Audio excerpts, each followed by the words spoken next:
एक 13 साल की बच्ची जो कि अपने दादा के पास रहती थी और एक दिन वह उठती है और तभी उसके अचानक पेट में दर्द होने लगता है। अब दादा बड़े परेशान और हैरान हो जाते हैं और जो बगल के ही मोहल्ले में रहने वाली उस बच्ची की ताई जी के पास उस बच्ची को लेकर जाते हैं। अब ताई जी जब देखती हैं कि उनकी 13 साल की बच्ची के पेट में दर्द हो रहा है तो वह उस बच्ची को लेकर आनंद फानंद अस्पताल जाती हैं और जब उस बच्ची का अल्ट्रासाउंड होता है कुछ ऐसा निकल कर सामने आता है जिसको सुनने के बाद हर कोई हैरान और परेशान था। और एक साल आता है 17 सितंबर 2024 में, तभी वह 13 साल की लड़की एक बच्चे को जन्म देती है। आखिर उसके गर्भ में किसका बच्चा था? और जब पुलिस ने इस पूरे मामले का खुलासा किया तो एक ऐसा सच निकलकर सामने आया जो वाकई में हैरान और परेशान कर देने वाला था। आखिर इस बच्ची के गर्भ में किसका बच्चा था और उस आरोपी का क्या हुआ, आइए हम पूरा विस्तार से जानते हैं। आप सभी लोगों को नमस्कार, मेरा नाम रवि है। मैं आशा उम्मीद करता हूँ आप लोग बहुत अच्छे होंगे। अगर आप हमारे चैनल पर नए हों सब्सक्राइब बेल आइकन जरूर दबाएं। यह सच्ची घटना चालू होती है उत्तर प्रदेश का एक ज़िला है हापुड़ और उसी के अंतर्गत एक थाना आता है बहादुरगढ़। और यहीं पर एक व्यक्ति जो कि अपनी 3 बच्ची या कहें अपनी 3 पोतियों के साथ रहता था और जो उसकी पत्नी थी उसका कुछ दिन पहले स्वर्गवास हो गया था।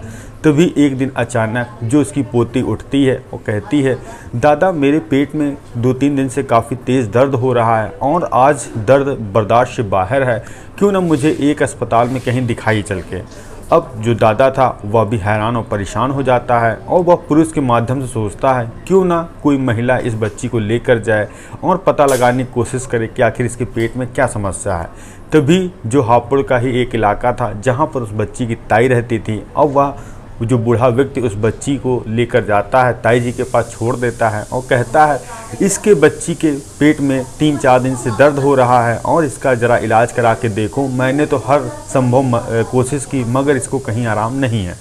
अब वह ताई जी के साथ बच्ची पहुंचती है हापुड़ का एक सरकारी अस्पताल में और डॉक्टर को बताती है कि मेरी जो बच्ची है इसके पेट में काफ़ी तेज़ दर्द हो रहा है। अब डॉक्टर कहीं ना कहीं उसका पेट देखकर समझ गए थे कोई इसके पेट में गंभीर बीमारी है। अब जो डॉक्टर थे उस बच्ची का अल्ट्रासाउंड कराते हैं और जब अल्ट्रासाउंड की रिपोर्ट देखते हैं तो डॉक्टर भी हैरान और परेशान हैं क्योंकि उस अल्ट्रासाउंड में उस बच्ची के गर्भ में 7 महीने का बच्चा पल रहा था। और जैसे ही यह जानकारी ताई को दी जाती है, ताई जी भी मानो हैरान और परेशान हो जाती हैं, उनके पैरों तले ज़मीन खसक जाती है। जो वहाँ के डॉक्टर थे अब यह मामला पुलिस विभाग में दे देते हैं, पुलिस को इन्फॉर्म करते हैं कि आखिर 13 साल की बच्ची प्रेग्नेंट कैसे हो गई और वह आरोपी कौन है। अब जैसे ही पुलिस उस हॉस्पिटल पहुंचती है और तभी जो वहां का एनजीओ था उसको भी खबर दे दी जाती है। जो वहां की वेलफेयर कमेटी थी बच्चे की चाइल्ड लाइन की, वह भी वहां पहुंचती है।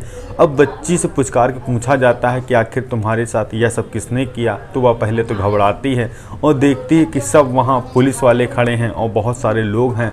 वह डर जाती, सहम जाती। जो ताई उसको अपने सीने पर लगाती है और पुचकारती है, कहती है बेटा बताओ तुम्हारे साथ यह सब किसने किया। तो वह रोने लगती है, कहती है यह सब मेरे दादाजी ने किया है और उन्होंने कहा था अगर तुमने इस चीज़ की जानकारी किसी को दी तो तुम्हारे साथ साथ 2 तुम्हारे भाई बहनों को भी मार देंगे जो कि उसी दादा के साथ रहते थे। अब मीडिया जब यह बात खबरों में फैलती है, सुर्खियों में फैलती है, तो मीडिया वाले इसकी तह में जाने की कोशिश करते हैं कि आखिर वह दादा एक 13 साल की बच्ची के साथ उसने अवैध संबंध क्यों बनाए और ऐसी क्या ज़रूरत थी। तभी यह मामला जाता है आज से 13 साल पहले। जो 13 साल पहले हापुड़ का एक ज़िला है जहां का रहने वाली वो 13 साल की बच्ची एक घर में जन्म लेती है और वह उसके माता पिता और 2 भाई बहन और थे और उसके कुछ महीने बाद उस बच्ची की मां की मौत हो जाती है।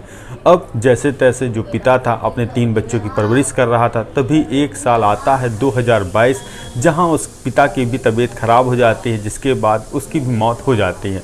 अब तीनों बच्चे अनाथ हो गए थे, अपनी ताई जी के पास रह रहे थे। तभी जो उस लड़की के फूफा जो बहादुरगढ़ में रहते थे, तो वह एक दिन घर आए। उन्होंने कहा क्यों ना अब मैं और पति पत्नी दोनों अकेले रहते हैं, क्यों ना इन बच्चों की हम परवरिश कर लें और जिसके बाद हमारा भी दिन अच्छे से कट जाएगा, हम भी इन बच्चों को प्यार करते रहेंगे। जो ताई जी मान जाती है, कहती ठीक है जैसी आपकी इच्छा। अब वैसे भी बच्ची को कोई देखभाल करने वाला नहीं है।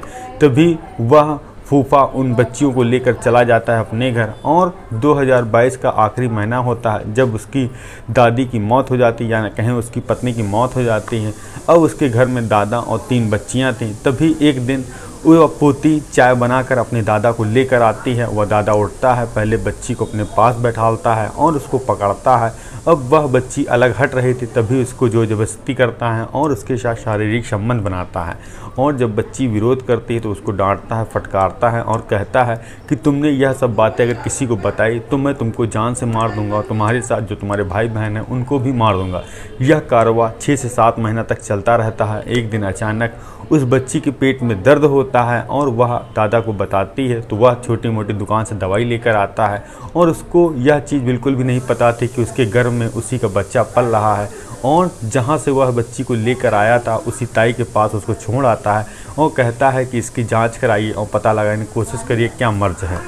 अब जैसे ही यह बात अब हाई कोर्ट पहुँचती है, हाई कोर्ट में जो केस किया जाता है उसमें कहा जाता है कि इस बच्ची की जो गर्भपात कराने की परमिशन दी जाए। और तभी हाई कोर्ट कहती है कि यह बच्चा ज़्यादा महीने का हो गया है, अगर इसका गर्भपात कराया जाता है तो इस बच्ची को भी तकलीफ़ हो सकती है या उसकी जान जा सकती है। तभी हाई कोर्ट जो वहाँ का डीएम था हापुड़ का, उसको आदेश देती है कि आप जब तक बच्ची की डिलीवरी नहीं हो रही तब तक इसकी पूरी देख रेख करेंगे, जो खर्चा होगा वह सरकार करेगी। और तभी एक तारीख आती 17 सितंबर 2024 जहां वह बच्ची एक बच्चे को जन्म देती है, जिसके बाद जो वहाँ की एनजीओ थी वहाँ वह भी पहुँच जाती है। एनजीओ उस बच्ची को अपने पास रख लेती है और कहती है कि अगर कोई माता पिता इस बच्चे को लेना चाहता वह ले सकता है, उसके लिए रजिस्ट्रेशन कराना पड़ेगा। और अब वह बच्ची आखिर वह किसके पास रहेगी जिसने उस बच्ची को जन्म दिया, वह तो बड़ा सवाल है। मगर जो कानून था वह सख्त से सख्त सज़ा सुनाता है। उस दादा को कहता है जब तक वह बच्ची इस दुनिया में रहेगी तब तक वह युवक जेल में रहेगा और उसका आमना सामना कभी नहीं होगा। और हमारा भी सरकार से यह अनुरोध है कि उस युवक दादा को ऐसी कड़ी से कड़ी सज़ा मिलनी चाहिए जिसके बाद वह भविष्य में दोबारा भी ना सोचे। आप लोगों का कुछ भी सुझाव हो कमेंट के माध्यम से ज़रूर दें। हम मिलते हैं नई कहानी नई शुरुआत के साथ। जय हिंद, जय भारत।